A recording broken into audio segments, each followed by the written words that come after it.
오늘 함께 은혜를 나누실 하나님의 말씀은 고린도후서 8장 1절에서 7절까지 말씀입니다.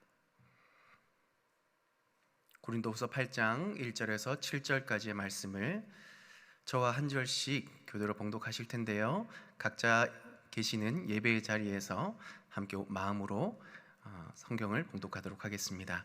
형제들아, 하나님께서 마게도냐 교회들에게 주신 은혜를 우리가 너희에게 알리노니 환난의 많은 시련 가운데서 그들의 넘치는 기쁨과 극심한 가난이 그들의 풍성한 연보를 넘치도록 하게 하였느니라. 내가 증언하노니 그들이 힘대로 할 뿐 아니라 힘에 지나도록 자원하여 이 은혜와 성도 섬기는 일에 참여함에 대하여 우리에게 간절히 구하니 우리가 바라던 것뿐 아니라 그들이 먼저 자신을 주께 드리고 또 하나님의 뜻을 따라 우리에게 주었도다. 그러므로 우리가 디도를 권하여 그가 이미 너희 가운데서 시작하였은즉 이 은혜를 그대로 성취하게 하라 하였노라. 함께 읽습니다. 오직 너희는 믿음과 말과 지식과 모든 간절함과 우리를 사랑하는 이 모든 일에 풍성한 것 같이 이 은혜도 풍성하게 할지니라. 아멘. 할렐루야.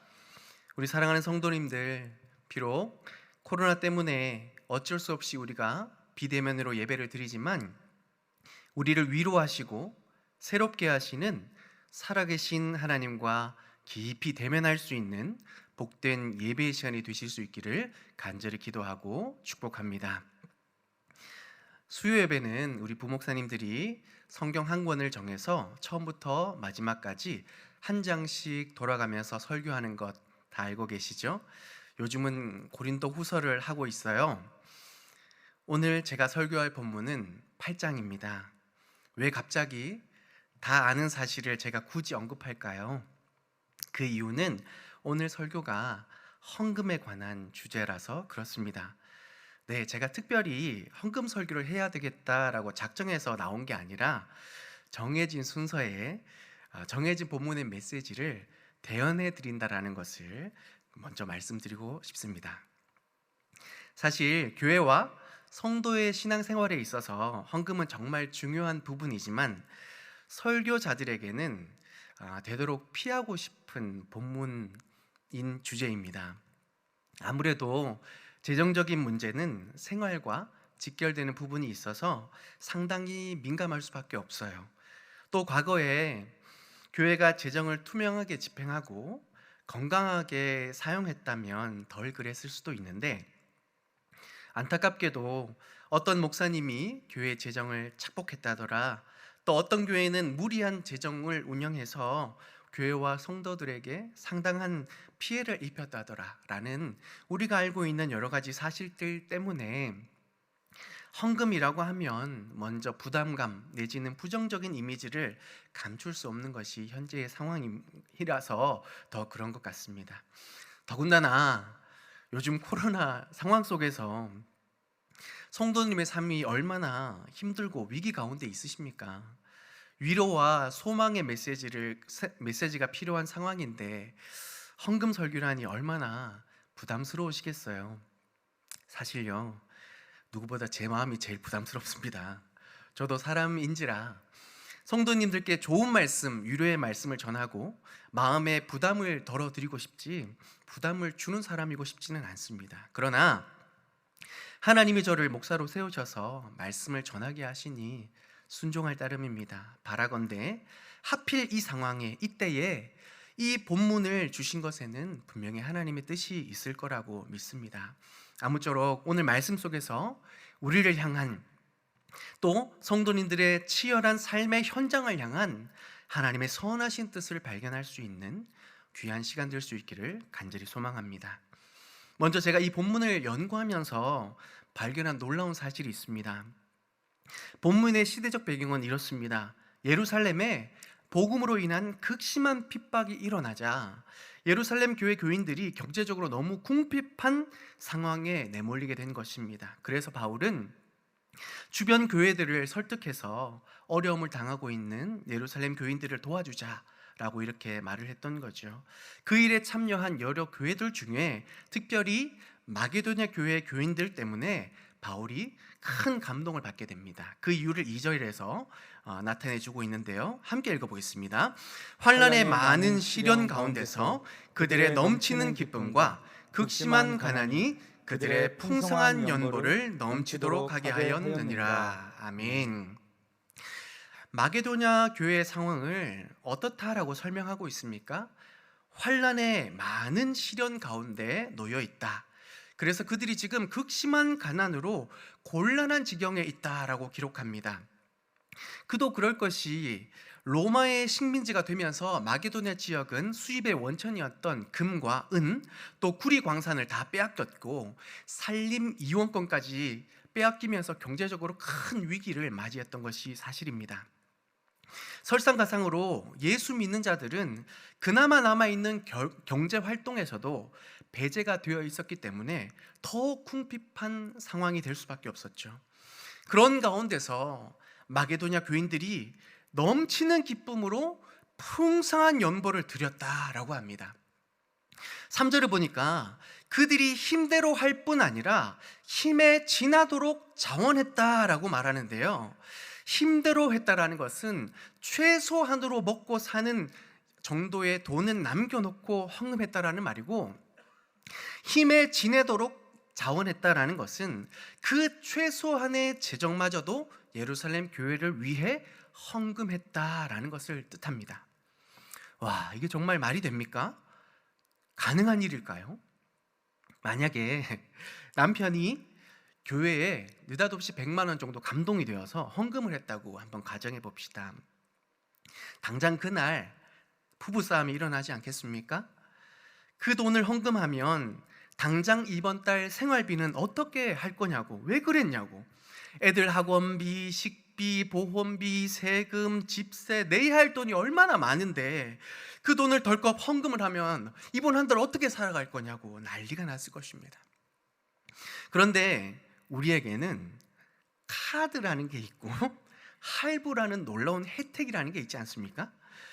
이게 최소한의 방어선 역할을 하면서 어떻게 저떻게 한 달은 살아낼 수 있는 것 같아요. 그런데 마게도냐 교인들은 그 최소한의 여유마저도 포기하고 내려놓고 예루살렘 교회를 향해 헌금했다라는 거죠. 정확히 다 드렸다라는 표현이 맞는 표현입니다. 당장 먹고 사는 문제에 매일 수밖에 없는 이런 환경 속에서 우리라면 과연 어떻게 하시겠습니까? 저라도 현실적인 여러 가지 문제들 때문에 한참을 고민하면서 겨우겨우 결단할 것 같습니다. 그런데 마게도냐 교인들은 어떻게 이 일을 두려움과 고민 속에 행하지 않고 넘치는 기쁨 가운데서 이 일을 행할 수 있었을까요? 우리가 마게도냐 교인들과 동일한 하나님을 믿고 있고 똑같이 어려운 시대를 살아가고 있잖아요. 그런데 지금 우리는 우리가 처한 현실에 어떻게 반응하며 살아가고 계십니까? 주님이 나와 함께 하시며 내 삶을 실수함 없이 인도하신다고 우리가 믿음으로 고백하는데 과연 나의 말과 행동에는 그 믿음이 얼마나 드러나고 열매 맺고 있으실까요? 마음에는 원이로되 현실이 참 쉽지 않으시죠? 그래서 이런 삶을 현실 속에서 구체적으로 살아내고 있는 마게도냐 교인들의 모습을 우리가 함께 살펴보면서 은혜를 나누고 우리 가슴속에 큰 울림이 있는 복된 말씀의 시간이 될 수 있기를 간절히 소망합니다. 우리가 마게도냐 교인들의 모습 속에서 배워야 하는 신앙의 첫 번째 교훈은 헌금은 기쁨으로 드린다라는 것입니다. 사랑하는 성도 여러분, 헌금을 드리는 것이 기쁘십니까? 기쁨으로 헌금을 드리고 계시나요? 아이고, 이번 달에 쓸 게 엄청 많은데 11조는 어떻게 내지? 감사 헌금은 그냥 감사는 하지만 다음 달에 내면 안 될까? 라는 고민 속에서 어쩔 수 없이 내고 계신 건 아닌가요? 사랑하는 성도 여러분, 꼭 기억하셨으면 좋겠습니다. 우리가 하나님께 얼마를 드리느냐, 몇 번을 드리느냐가 중요한 게 아니라 어떤 마음으로 드리느냐가 제일 중요합니다. 그래서 고린도후서 9장 7절은 헌금을 어떤 자세로 내야 되는지 분명히 기록하는데요. 우리 믿음으로 함께 고백하면서 읽어보겠습니다. 각각 그 마음에 정한 대로 할 것이요 인색함으로나 억지로 하지 말지니 하나님은 즐겨내는 자를 사랑하시느니라. 아멘이십니까? 아멘. 제가 참 기억에 남는 기분 좋은 만남이 있습니다. 어느 날 한 집사님께서 연락을 주셔서 같이 밥 한 끼 먹었으면 좋겠다라는 거예요. 그래서 감사한 마음으로 몇몇이 함께 모여서 즐거운 식사의 교제를 나누었습니다. 그날따라 분위기가 너무 좋은 거예요. 그래서 차도 마시러 가자고, 그래서 카페로 갔습니다. 아무리 제가 목사지만 계속 얻어먹을 수밖에 없잖아요. 그래서 이번에는 마시는 차를 제가 대접해야 되겠다 싶어서 일부러 카드를 꺼내놓고 케이크도 이렇게 올려놓으면서 계산을 하려고 카드를 탁 꺼냈어요. 그런데 그 집사님이 제 카드를 확 걸어채시면서, 목사님, 제가 섬길 수 있는 기쁨을 빼앗지 말아주세요 라고 이렇게 말씀을 하시는 겁니다. 저는 그날 세상에서 가장 비싼 음식과 가장 향기 나는 커피를 대접받았던 것 같습니다. 커피가 얼마고 식대가 얼마였는지 잘 기억은 나지 않지만 그 집사님의 말 한마디가 제 가슴속에 여전히 남아 있습니다. 인색함이 아니라 기쁨으로 대접하려는 그 마음 때문에 저에게 참 위로가 되었고 힘이 되었던 순간이었습니다. 사랑하는 성도 여러분, 우리가 좋은 분들을 만나면 서로 대접하려고 하지 않습니까? 그 사람 때문에 내가 누릴 수 있었던 행복, 그분께 받은 사랑과 은혜가 기억이 나서 어떻게 해서라도 좀 좋은 것 대접하고 싶은 마음이 들지 않으세요? 그래서 식사도 대접하고 차도 한 잔 대접하고 싶은 게 우리의 마음입니다. 그런 마음이 우리 하나님을 향해 고백될 수 있는 것이 바로 헌금입니다. 하나님이 우리가 내는 돈을 기뻐하시는 것이 아니라 우리에게 돈이라는 것이 얼마나 필요하고 중요한지를 하나님이 잘 아시는데, 그것을 구별하여 우리가 하나님 앞에 물질을 드린다, 그 믿음, 그 마음을 하나님이 기뻐하시는 겁니다. 따라서 헌금은 하나님 향한 우리의 믿음의 행위입니다. 내가 교회를 위해, 성도를 위해서 기부나 적선을 하는 것이 아닙니다. 나를 위해 십자가를 지신, 나에게 여전히 신실한 사랑과 은혜를 베푸시는 하나님께 나를 온전히 헌신하겠다라는 믿음의 고백이 바로 헌금입니다. 그러니 하나님이 안 믿어지고 예수님께서 나를 위해 십자가의 죽으심으로 나를 구원해 주셨다는 사실이 동의가 되지 않는다면 헌금하지 않으셔도 됩니다. 하나님께서 나에게 생업을 허락하시고 오늘도 내게 일용할 양식을 허락하셨다라는 것이 믿어지지 않고 감사가 되어지지 않는다면 11조를 안 하시는 게 좋겠습니다. 왜냐하면 헌금이 나를 시험에 들게 해서는 안 되지 않겠습니까? 그런데요, 죽을 수밖에 없는 나를 위해 주님이 십자가를 지셨고 나를 구원해 주셨다. 하늘 보좌를 버리시고 낮은 이곳에 나를 위해 오셨다. 지금도 나를 위해 주님이 일하고 계시다라는 것이 믿어지시고, 그 주님이 실수함 없이 나를 인도하시고 모든 좋은 것을 구하는 것마다 후히 주시겠다고 말씀하시는 그 하나님의 약속이 내 마음 깊은 곳에서 믿어지신다면 우리는 인색함이 아니라 기쁨으로 하나님 앞에 헌금하실 수 있어야 되겠습니다. 헌금은 하나님을 향한 믿음의 표현이기 때문입니다. 그래서 어떤 목사님이 이런 말씀을 하시더라고요. 헌금을 기쁘게 할 수 있는 것도 복입니다. 그런가요? 네, 저는 정말 그런 것 같습니다. 우리에게 돈이 참 중요하고 필요하잖아요.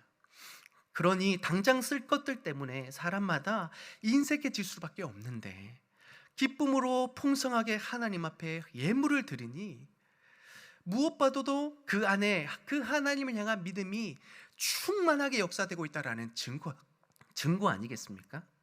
그러니 기쁨으로 하나님께 예물 드릴 수 있는 것이 복인 줄 믿습니다.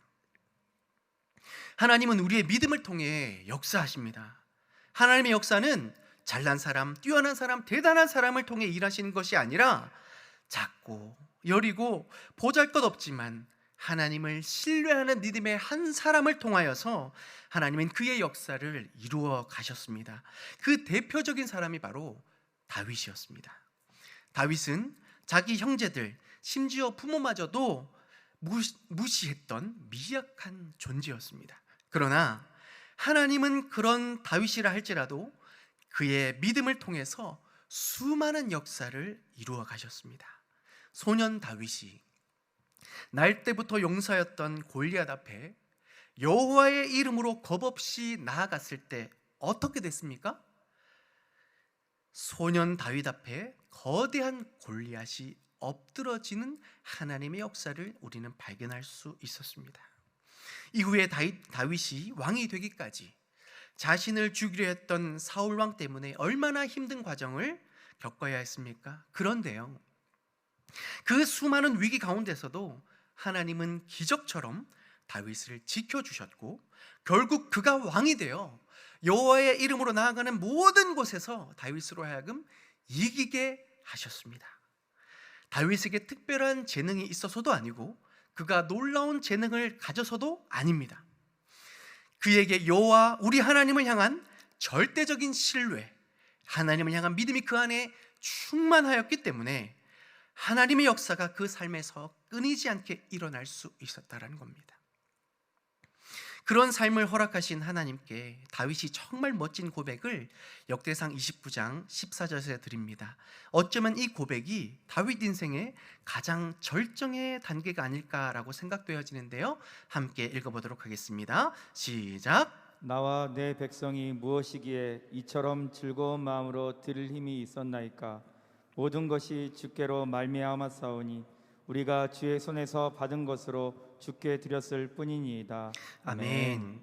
우리가 흔히 솔로몬 성전이라 말하지만 사실 준비는 다윗이 다 했죠. 다윗 성전이라 불리는 게 맞지 않나 싶을 정도입니다.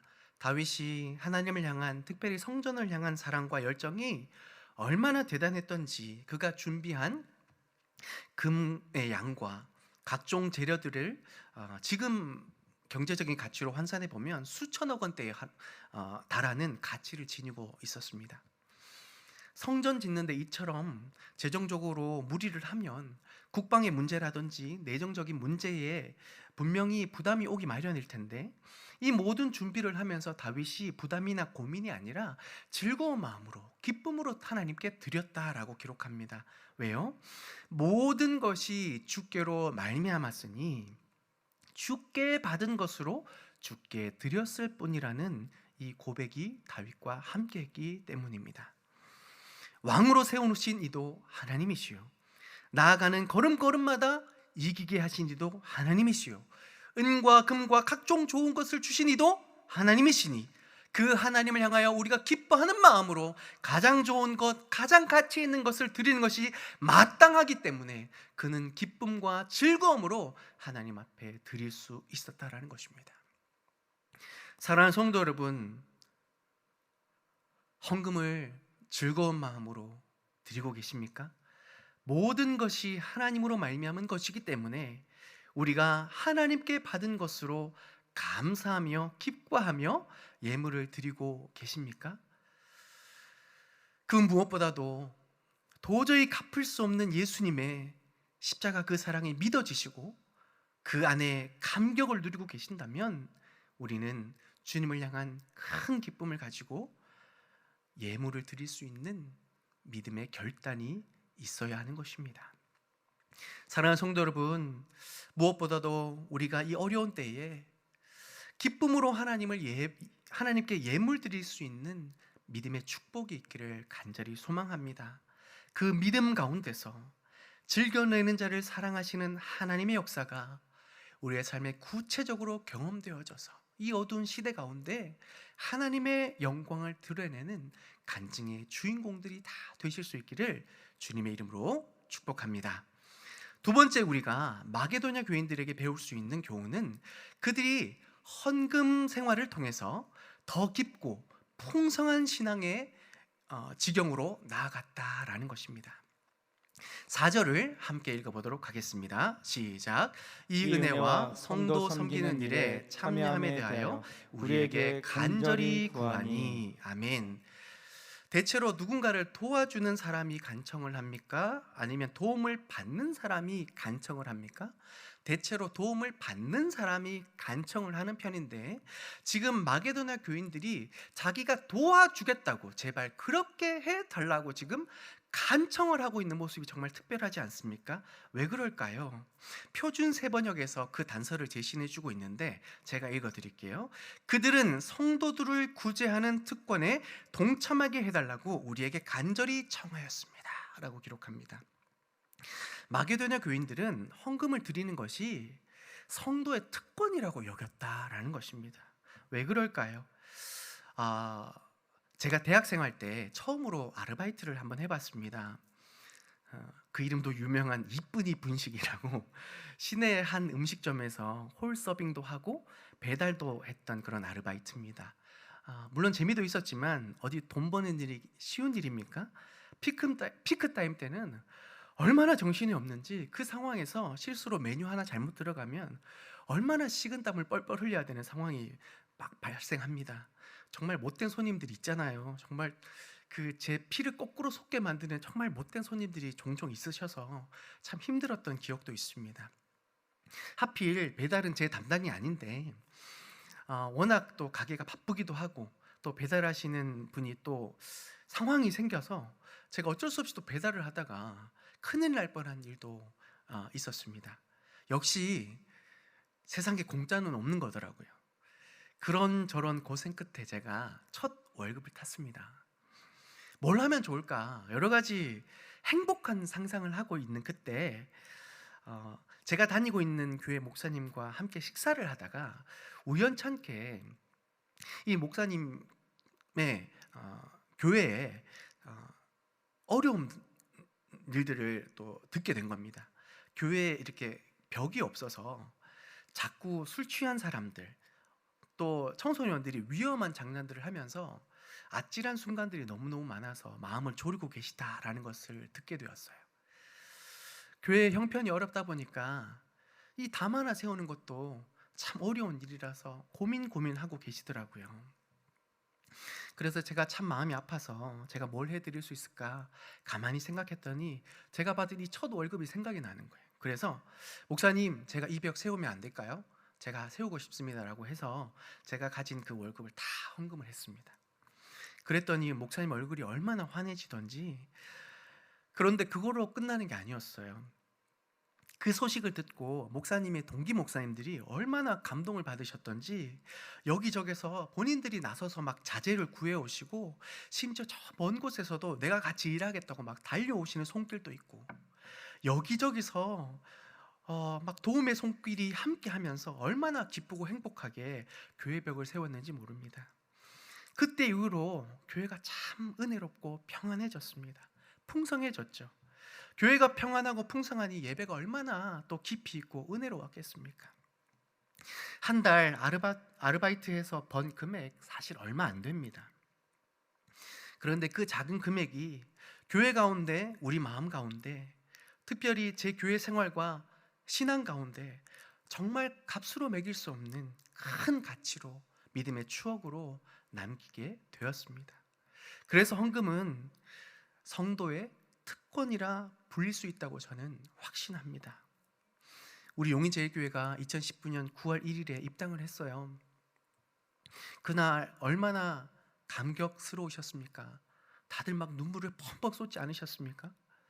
예배 중간에 내 눈 주의 영광을 보내라는 찬양을 하는데요, 3년 동안 우리 용인제일교회가 걸어온 길이 주마등처럼 지나가면서 얼마나 많이 울었는지 모릅니다. 설계 과정에서부터 건축 첫 삽을 뜨기까지, 또 건물의 뼈대가 올라가고 층층이 쌓여가다가 드디어 건물의 지붕을 얹고 또 내부 인테리어를 하고 마평동에 또 이삿짐을 꾸리고 이제 역북동으로 옮기고 정리하고, 이사선 그때가 딱 7, 8월 이 여름 때 아니었습니까? 온몸에 땀을 주룩주룩 흘리면서 이사하는 그 과정 속에 우리가 얼마나 많은 행복한 추억이 있었습니까? 그런데 이 모든 과정들이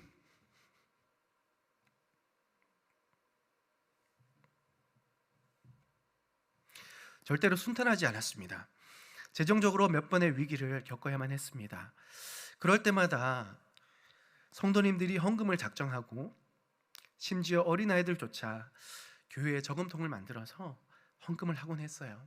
한 아이가 삐뚤빼뚤한 글씨로 주님 이 헌금을 교회를 위해 써주세요 라고 이렇게 적어서 헌금을 냈는데 얼마나 감동이 되었는지 모릅니다.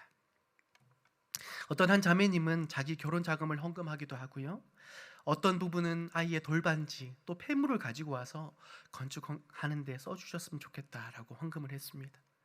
이 외에도 무수한 감동적인 이야기가 우리에게 얼마나 많이 있었습니까? 중요한 것은 크고 작은 이 헌신들이 모여서 우리 용인제일교회가 세워졌다라는 것입니다. 전능하신 하나님께서 그냥 돈 많은 사람, 흔히 귀인이라고 부르지 않습니까? 그 한 사람을 통해서 한 1,000억 좀 보내주셨으면 건축 참 편안하게 했을 텐데, 건축 이자 걱정도 없고 코로나 걱정도 없고 넉넉하게 운영할 수 있을 텐데 왜 하나님은 굳이 십시일반이라는 이 어려운 길을 선택하게 하셨을까요? 우리는 이미 2019년 9월 1일에 그 이유를 발견했었습니다. 교회를 위해 눈물을 흘리고 희생하고 헌신했던 그 모든 일들은 그날 교회 가운데 임재하신 하나님의 영광을 바라보게 되면서 우리는 그 이유를 분명히 확신할 수 있었습니다.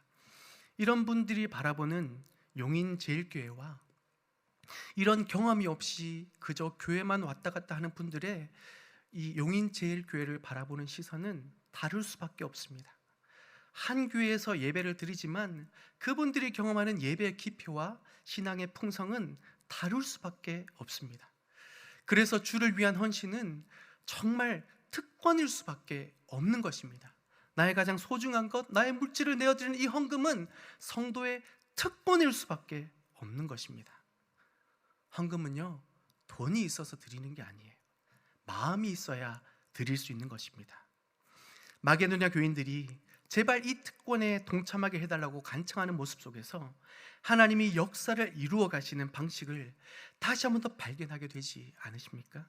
하나님은요, 한 사람의 귀인을 통해 일하시는 것이 아니라 십시일반의 어려움 속에서도 성도가 성도 되게 하는 일에, 교회가 교회 되게 하는 일에 은혜를 더하시고 축복을 더하시기 위해서 우리에게 이 길을 허락하시는 줄 믿습니다.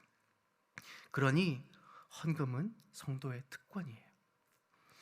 그런 마음을 부어주시는 것도 하나님의 특별한 은혜이고, 온전한 믿음으로 헌신하며 나아갈 수 있는 것도 하나님의 특별한 은혜예요. 이 모든 일 가운데 개인의 신앙은 더욱 성장하고 교회는 더욱 든든히 세워져 갈 수 있는 것이 특권이 아니라면 무엇이겠습니까?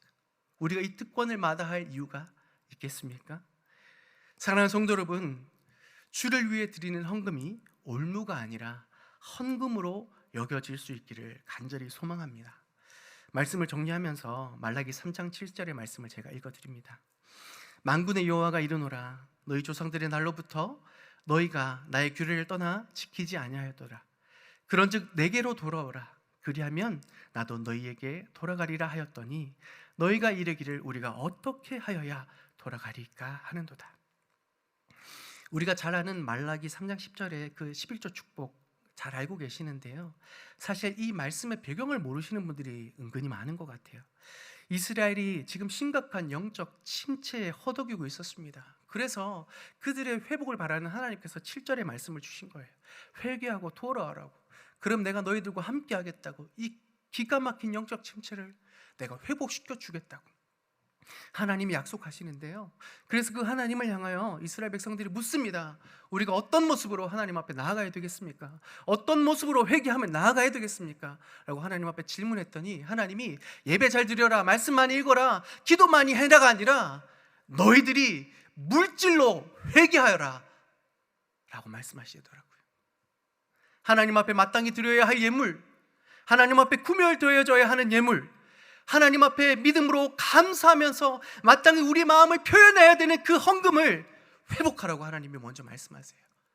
왜냐하면 내 보물이 있는 곳에 내 마음이 있다라는 그 말씀 때문이에요.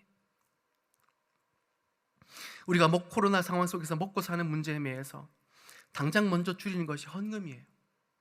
당장 티가 안 나는 가장 현명한 선택이기 때문이죠. 우리가 그렇게 착각한다라는 거예요. 그런데요, 내 마음이 교회를 향해 있지 않는데, 내 마음이 하나님을 향해 있지 않는데, 내 열정이, 내 희생이 교회를 향해 있지 않는데 어떻게 은혜가 흐를 수 있겠습니까? 오늘날 경제적 침체의 위기보다 더 심각한 것은 영적 위기의 침체입니다. 이 위기를 벗어날 수 있는 길을 주님이 말라기 선지자를 통해 말씀해 주셨어요. 오늘 마게도냐 성도들의 모습들을 통해서 알려주셨어요. 헌금을 기쁨으로 드릴 수 있는 믿음을 회복할 수 있기를 소망합니다. 그 헌금의 회복을 통하여서 더 깊고 풍성한 삶을 향하여 믿음으로 걸어가는, 이것이 성도의 특권이라는 것을 믿음이 온전히 나아갈 수 있는 그런 믿음의 고백이 있기를 간절히 소망합니다. 마게도냐 교인들은 그 삶을, 그 어려운 상황 속에서 순종했더니 하나님의 역사의 주인공이 될 수 있었습니다. 자, 이제 우리가 그 하나님의 영광을 향하여 믿음으로 결단하며 나아가야 할 때인 줄 믿습니다.